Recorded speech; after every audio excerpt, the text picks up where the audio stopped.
Omulungi Yesu yeebazibwe nnyo abooluganda. Mbalamusizza mu linnya lya Mukama waffe Yesu Kristo omwana wa Katonda omulamu, era nga twebaza Katonda olw'obulamu bwaffe n'olw'okutulokola ng'abaana ba Katonda, kubanga twali tetusaanidde ne leero tetusaanidde, naye olw'ekisa n'olw'omusaayi ogwayika e Gologoosa, Mukama atukwatibwa ekisa ne tubeera nga tulongoosebwa.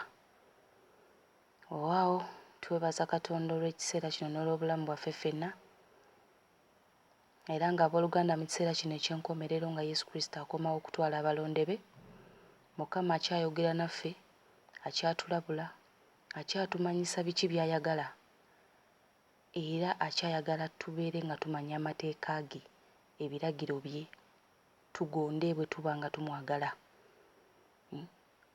Bwe tuba nga tumuyita Mukama waffe Yesu, tulina okuba nga tukola by'ayagala. Era bwe tuba nga tumwagala tulina okukwata amateeka ge n'ebiragiro bye. So nsaba Katonda Kitaffe, Omwana n'Omwoyo Omutukuvu mu linnya erya Yesu Kristo, Omwana wa Katonda omulamu. Nsaba Omwoyo Mutukuvu ambeere ate nammwe ababeere mwenna. Nsaba atuwe emitima emikkakkamu ate emigonvu n'okubikkulirwa eri by'atugamba, tumanye tutegeere ate tugonde mu linnya erya Yesu. Amiina era amiina. Abooluganda, okwongera okulabula kwa Mukama, era leero Mukama ayogera ku kigambo eky'omwami okubeera nga y'alina okubeera omukulu ku mukyala, abantu ababeera bafumbiddwa oba abafumbo. Omwami alina okuba nga ye mukulu, omukyala obufumbo tebuteekeddwa kubaamu mukyala nga ye mukulu ng'omwami ye muto. Lwaki? Kubanga Adamu ye yasooka okutondebwa, era Mukama n'awa Adamu otulo. Mukama bwe yawa Adamu otulo, n'alyoka amuggyamu olubiriizi, n'alyoka akola omukazi oba n'alyoka atonda omukazi. Kyova olaba nga Mukama agamba nti omusajja yateekwa okubeera omukulu mu myaka. Mukama kyategeeza.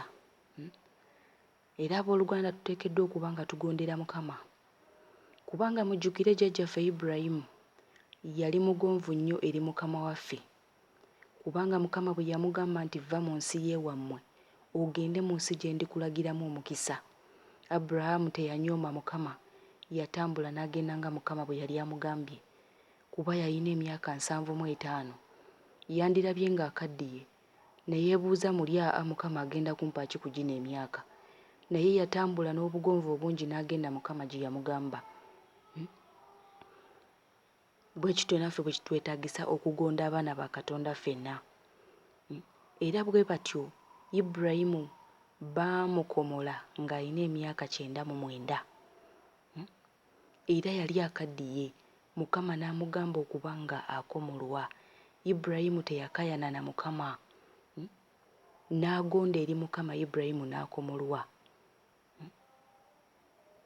Abooluganda,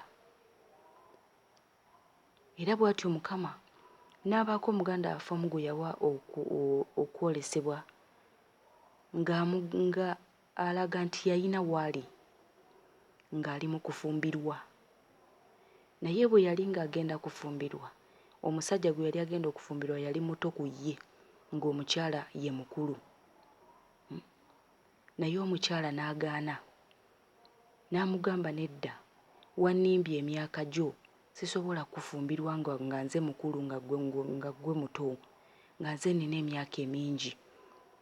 Omukyala n'agaana okuba ng'afumbirwa omusajja, kubanga omusajja yalina emyaka mito ate ng'omukazi mukulu.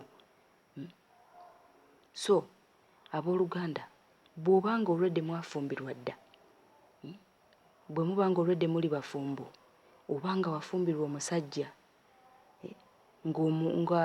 omukyala wafumbirwa, bw'oba nga omukyala wafumbirwa omusajja ng'omukyala gwe mukulu ku musajja, muteekeddwa okuba nga munoonya Mukama, muteekeddwa okuba nga munoonya amaaso ga Katonda, Mukama asobole okuba nga abagamba ekituufu eky'okukola, kubanga Mukama ayagala ebintu bye byonna bibeere mu oda. Ayagala abaana be tutambulire mu makubo ga mazima ate ng'ebintu bye biringanga bwe yabitonda nga birungi. Buli kimu ayagala kibeere nga kiri mu layini bulungi.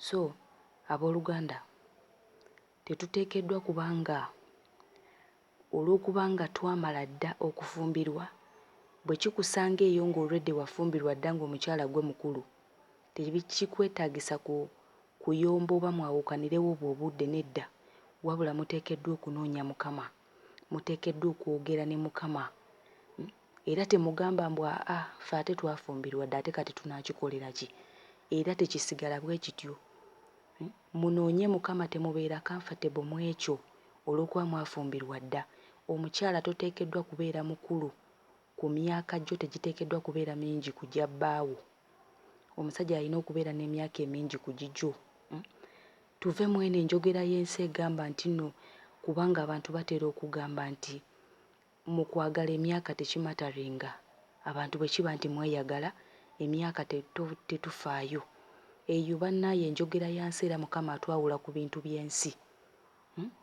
age doesn't matter munnange ku nsi naye wa Mukama emataringa era kino kyatugaana leero abooluganda tuve mu bintu eby'okusaagira mu maaso ga Mukama tukole Katonda ky'ayagala era bwe batyo Mukama nampa eddoboozi ng'ayogera nti bwe tubeera omuntu abeera awuliriza obubaka toteekeddwa kubanga kugamba tetuteekeddwa kubanga tukaayana oba nga tubugaana wabula tubeere nga tusooka okubulowoozaako nga tumaze okubuwulira kati obubaka nga buno omwami oba omukyala bwe bubasanga nga mmwe abaafumbirigana ng'omukyala ye mukulu muteekeddwa okuba nga buli omu awanirira munne atya si kwawukanirawo mu budde obwo wabula mu kukwatagana mu mwoyo omu munoonye Mukama buli omu ku lwa munne Mukama abawe ekyokukola era abawe ekyokuddamu kubanga ne Genesis 4:1 era Mukama ayogera nti Adamu ye yamanya ani Adamu ye yamanya kaawa abooluganda Adamu ye yasooka okutondebwa Mukama ayagala ebintu bye bibeere mu order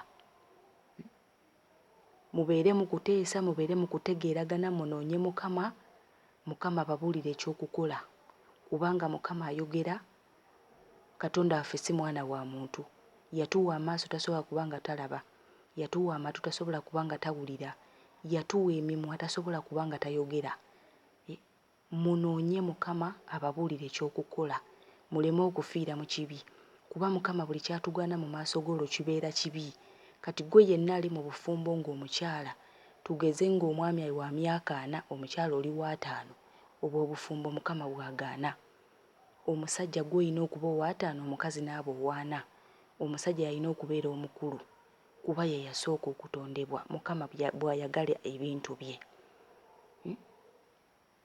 nabwe kityo Mukama abampeera omukisa abooluganda okugonda kye kijja okulaga okwagala kwaffe eri Mukama bwe tutaagonde tuba tetulina we twagalira Katonda tetugenda kumwagazisa mimwa naye tulina okumwagazisa ebikolwa tulina okuguma okutta bye twagala bye tulaba nga ebitusanyusa nga tebisanyusa Mukama tulina okubita tukwate Katonda by'ayagala kyova olaba agambye nti Yokaana 14:15 nti obanga munjagala munaakwatanga ebiragiro byange wenna awulidde nga kikukwatako oba muganda oba mukwano gwo oba maama wo oba ani nga yali mu nsobi efaanana ng'eno yogera naye mubuulire ekituufu munoonye Mukama si kwawukana bwe mutyo naye munoonye Mukama yaaba ababuulira ekyokukola omukyala tofumbirwa oba tobeera mu bufumbo nga ggwe mukulu